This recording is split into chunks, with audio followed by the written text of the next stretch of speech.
Hello, I'm Faye Kalloniatis, and my area of research is Egyptology. Recently, I've been especially interested in exploring how ancient Egyptian artifacts found their way into Norfolk, and this will be the subject of my short talk.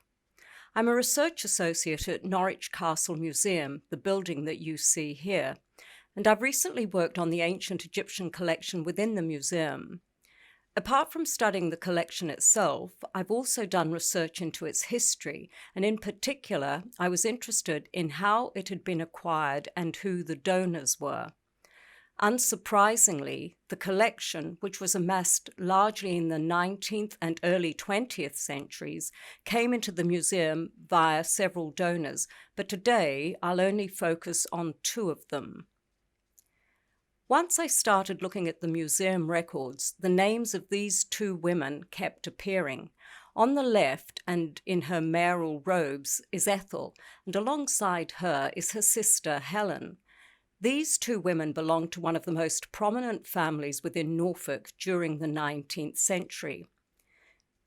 This was their father, Jeremiah James Coleman, and the family was well known for its mustard business, as you can see here by one of their advertising posters. The Colemans went to Egypt towards the end of 1896, and they stayed there for several months. The reason for their journey wasn't to do with seeing the wonders of Egypt, though of course they did some of that while they were there. Instead, it had to do with Alan Coleman, who was Jeremiah's son. This is Alan. He was a Cambridge graduate, and soon after completing his studies, he returned to Norwich, where it was understood he'd join the family firm. However, he developed a respiratory disease, tuberculosis, and at that time, Egypt was a recommended destination because of its warm and dry climate. Initially, Alan went out with his own personal physician and also a few members of his family, and then some months later he was joined by the rest of the Colemans. The family stayed here in this very exclusive hotel. This is the Manor House, and it still stands today, and it's undoubtedly one of the best hotels in Egypt. There aren't many that can boast a view of the pyramids. These are located only a stone's throw from the hotel. The family stayed here for some time, and they did many of the usual things you'd expect tourists to do. They visited the pyramids, and they also visited Cairo itself, which was nearby. But as relaxing and enjoyable as it all was, after several months they grew a little restless and they wanted a change. So they decided to travel along the Nile and to head towards Luxor. In order to do that, they hired this large luxury boat, or dabir. It was called the Hathor, and you can perhaps just make its name out from the side of the boat. Hathor was the name of an ancient Egyptian goddess who had many aspects to her character. For instance, she was known as the mistress of the West. The West referred to the realm of the dead, and it was Hathor who welcomed the dead into the necropolis. And as it turned out, this association was prescient as far as the Colemans were concerned, but more of that later. Hathor also had more joyful associations. For instance, she was goddess of women and of motherhood and of love and merrymaking. So, back now to the Colemans. They hired this boat, which came with a crew of about 20, and they sailed along the Nile at a leisurely pace, heading for Luxor. Here are two of the men sitting and relaxing on board the upper deck of the boat. Both are wearing fly nets because it seems that the flies were particularly bothersome. The man in the foreground, with the beard and still managing to smoke his cigar in spite of his fly net, that man is Jeremiah. After several days sailing along the Nile, the Colemans eventually reached Luxor, where they stayed for about a week. And during that time, they went on various sightseeing trips. Here you see them at the West Bank, opposite Luxor. Jeremiah is always easy to spot because of his beard, and also with him are two of his 4 daughters, and you can see that the family's surrounded by numerous retainers and general hangers-on.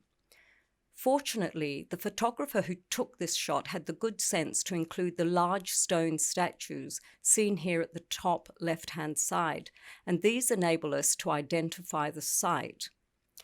These statues form part of what in antiquity had been an extensive temple complex called the Ramesseum. It was built to celebrate the mortuary cult of Ramesses II, one of Egypt's greatest pharaohs. But sightseeing wasn't the only thing that the Colemans got up to while in Luxor. They also visited establishments like the one seen here. It belonged to a well-known antiquities dealer. He was a local man called Abdul Majid. The antiquities trade was rife at that time, and especially so at Luxor, which was a very popular destination for tourists. The Colemans, like many travellers of that time, and especially those with deep pockets, were interested in purchasing antiquities, and although they were only in Luxor for just under a week, they nevertheless managed to acquire around 250 objects. When the Colemans finally returned to Norwich, to the family home, Carrow House, which you can see here, their collection didn't stay boxed up in some unseen corner of the house.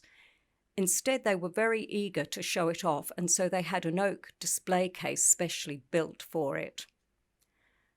After Jeremiah's death, the collection was inherited by two of his daughters, Ethel and Helen, whom we saw earlier. And years later, in 1921, these two sisters decided to donate it to the city of Norwich, and so it was that the collection found its way into the museum. This is one of the objects that the Colemans brought back. It's without doubt one of their most important items that they collected, and it's rare and exceptional. It's mentioned in several publications, and back in the 1980s it formed part of a temporary exhibition at the Fitzwilliam Museum in Cambridge. It's a model granary which was made around 2000 BC, so that makes it about 4,000 years old. A granary like this would have been buried in the tomb with the deceased so that the tomb owner could have an eternal supply of grain in the afterlife, and grain in turn was used to make bread and beer. These two commodities formed part of the staple diet for ancient Egyptians. This granary is made of clay, and all four sides have painted scenes. This one shows the tomb owner. He's the man sitting on the left, and opposite him is his friend, while in the middle a female servant stands with fan in one hand and vessel in the other. The two men are playing a board game called Senet, and this was very popular in ancient Egypt and gained funerary significance, and so was often illustrated in funerary contexts. This is another view of the painted sides of the granary. On the left-hand side, you can see a figure seated on top of a mound of grain. This man is a scribe, and you can see that he's holding a reed pen and palette, and he's recording how much grain has been harvested by the laborers who you can see standing in front of him holding full sacks of grain. This was being recorded for taxation purposes, and even in ancient Egypt, taxes had to be paid. You can also see inside the granary itself, the domes running along the left-hand side are silos into which the grain was poured for storage. Here's another of the antiquities which the Colemans purchased. This rather unprepossessing piece of crumpled linen sat in the museum stores with little attention paid to it for nearly a century, but in 2011 we instigated a joint conservation project with the British Museum and discovered some very interesting facts about it. Here it is again on the left. You can see the crumpled state it's in. That was the state it was in when it came to the museum. The rest of this view shows what it looked like after conservation work, when it was fully unrolled and flattened. And it turned out to be a rare early 18th dynasty shroud, so it was made around 1550 BC, and that makes it about 3,500 years old. There are only about 30 such shrouds known worldwide, so you can see that this is a rare item, and it has a very interesting history, but unfortunately there's not time here to go into it. But what I can say is that the hieroglyphic inscription that you see here gives the name of the shroud's owner. She was a woman called Ipu, and her mother, whose title was Lady of the House, was called Mutresti.